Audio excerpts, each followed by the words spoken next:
pernyataan sikap kelompoknya? Ya, silakan. Ayo.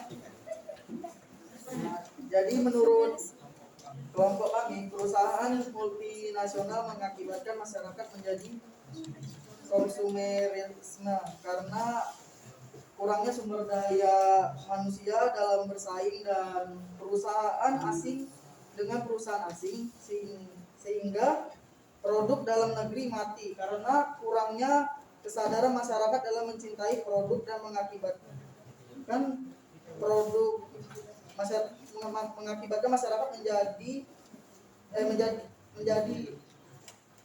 hedonisme. Itu contoh produknya itu kayak dalam contoh handphone itu ya Hypercross sama Atlas semua mati karena dari globalisasi. Artinya bagi kelompok kamu yang namanya globalisasi dan yang memunculkan masyarakat perusahaan multinasional itu mengakibatkan produksi dalam negeri itu mati karena tidak bisa bersaing dengan produk luar negeri ya, produk dari perusahaan multinasional. Oke, silakan duduk. Yuk, silakan kelompok berikutnya. Yuk, kelompok terakhir, silakan berikan tanggapan dengan apa yang sudah kita bicarakan di sini. Ayo. Sebenarnya Bu, Siap berdiri ya. Ya kita memang mengakui sih globalisasi itu ada dampak positif dan dampak negatifnya. Nah, sebenarnya kok konsumerisme dan kompetitif itu bila berdampak positif jika kita menggunakannya dan menempatkannya tempat yang positif. Jadi kita sebagai negara yang masih berkembang jangan mau kalah sama negara lain gitu. Jadi harus kayak saling memanfaatkan gitu. Jangan saling mati gitu karena produk kita sudah membuat produk kita tuh yang lebih baik. Tadi kan dibilangkan kekerasan apa dibilangnya kan teknologi kita tuh mati nggak bisa maju kan. Sedangkan negara kita tuh sudah bisa mengembangkan produknya dengan baik gitu, jadi nggak bisa kalah gitu sama negara lain gitu. Ya, artinya kelompok kamu mengatakan bahwa ya sifat kompetitif itu harus dikembangkan gitu ya. Maka muncullah dia gitu ya produk-produk yang juga bisa kompetitif dengan hasil produk negara lain gitu ya.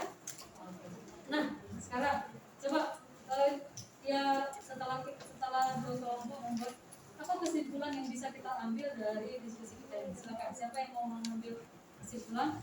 Satu orang silakan. Ya itu nanti ibu berikan masukan lagi. Yuk. Dari juga materi kita perdebatkan, kita diskusikan dari tadi, dari kelompok kami menganggap globalisasi itu baik. Tergantung bagaimana cara kita menanggapinya, tergantung ke masing-masing, tergantung ke diri masing-masing, kemudian ke mindset masing-masing. Ada lagi yang mau mengambil kesimpulan ya silakan. Menurut kelompok kami kesimpulannya tetap globalisasi itu membawa dampak negatif karena dapat menyebabkan masyarakat konsumeris dan masyarakat konsumeris itu dapat menyebabkan kemiskinan dan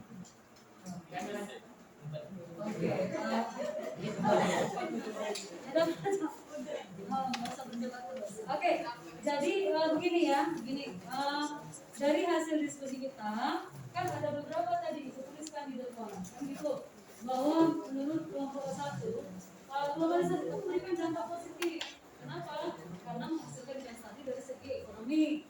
Kemudian sosial media memungkinkan kita mengetahui banyak informasi dimasukkan dalam rangka sisa dari luar bisa kita dapatkan gitu ya, itu karena globalisasi.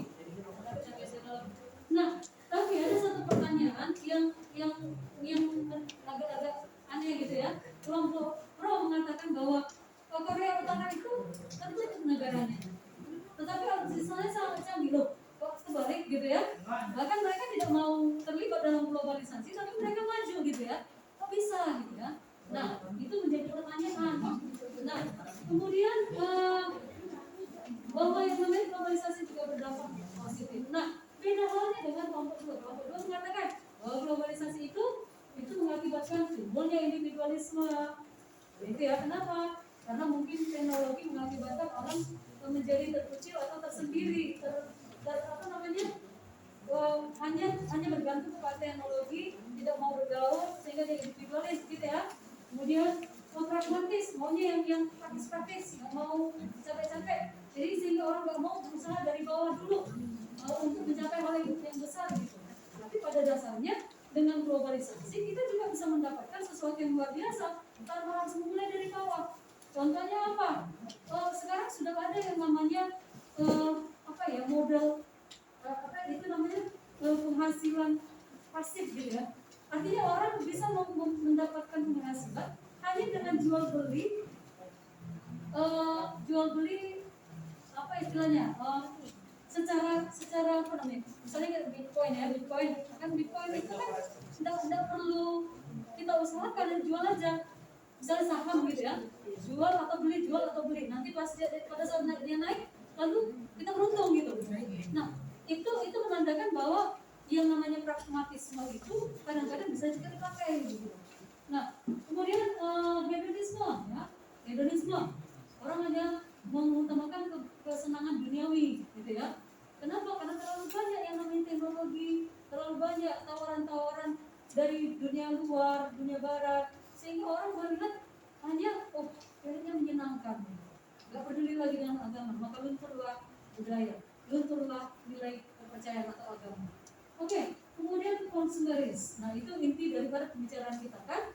Perusahaan multinasional mengakibatkan masyarakat jadi konsumeris. Dulu orang nggak tahu yang namanya McD, nggak tahu yang namanya KFC, nggak tahu yang namanya Kentucky, ayam goreng gitu kan. Nah, makannya pecel, makan gado-gado gitu ya. Nah sekarang anak-anak udah nggak suka lagi yang namanya pecel, nggak suka lagi gado-gado, dia nggak suka buatan-buatan dalam negeri, dia sukanya buatan luar negeri. Kenapa? Yang ditawarkan oleh perusahaan multinasional itu adalah style atau gaya hidup yang mereka inginkan untuk meraih keuntungan begitu. Yang ditawarkannya apa? Makan McD keren, makan Kentucky itu menunjukkan gaya hidup modern begitu. Nah itulah yang dituju oleh masyarakat yang tidak siap dengan globalisasi tersebut ya. Kemudian masuk kepada pencemaran akibat dari perusahaan multinasional yang melakukan penambangan di Indonesia kayak Freeport misalnya. Nah, mengenai atau penambangan batu bara. Nah, itu mengakibatkan apa? Lahan terbiar, ketandusan. Kemudian lahan terbiar itu menjadi objek yang membahayakan keselamatan masyarakat misalnya. Nah, itu adalah akibat daripada apa? Globalisasi. Kalau perusahaan luar itu nggak masuk dari untuk menambang di Indonesia, maka itu nggak akan terjadi kan gitu. Nah, kemudian muncul sekularisme. Sekularisme itu adalah kehidupan yang mengutamakan hidup apa? Hidup bebas, hidup yang tanpa nilai agama begitu ya. Jadi itu westernisasi, itu tadi yang kita katakan hidup kebarat-baratan, gaya hidup kebarat-baratan, lalu lunturnya budaya.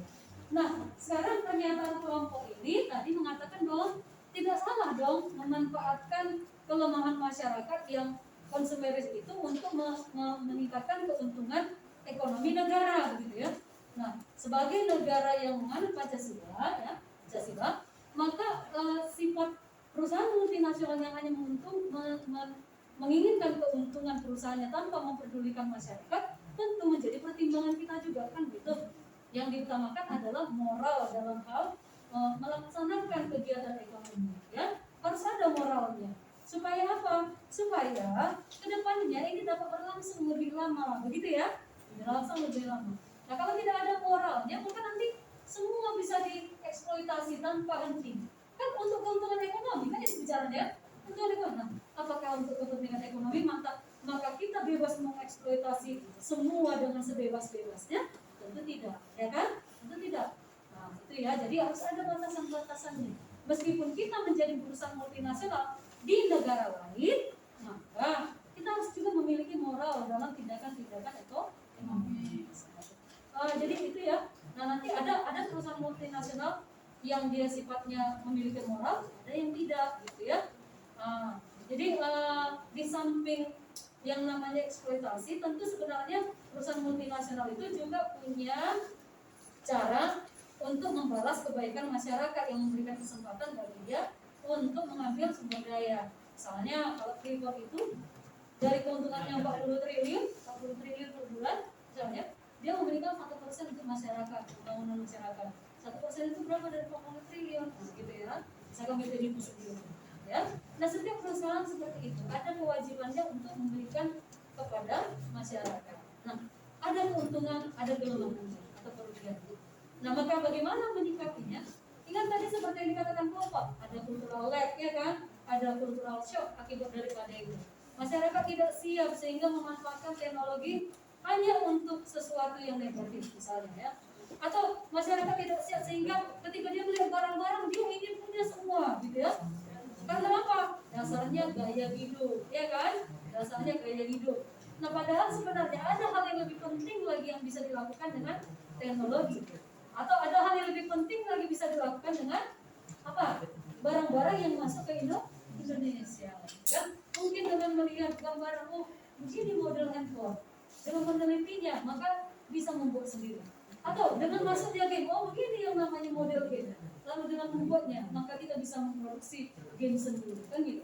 Nah, jadi positif dan negatif itu saling terkait. Bagi masyarakat yang tidak siap cenderung mengalami hal yang negatif. Bagi masyarakat yang sudah siap itu menjadi hal yang positif.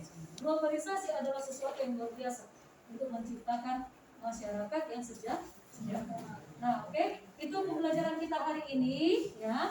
Mudah-mudahan kamu bisa mengambil manfaat dari dalamnya. Untuk kedepannya,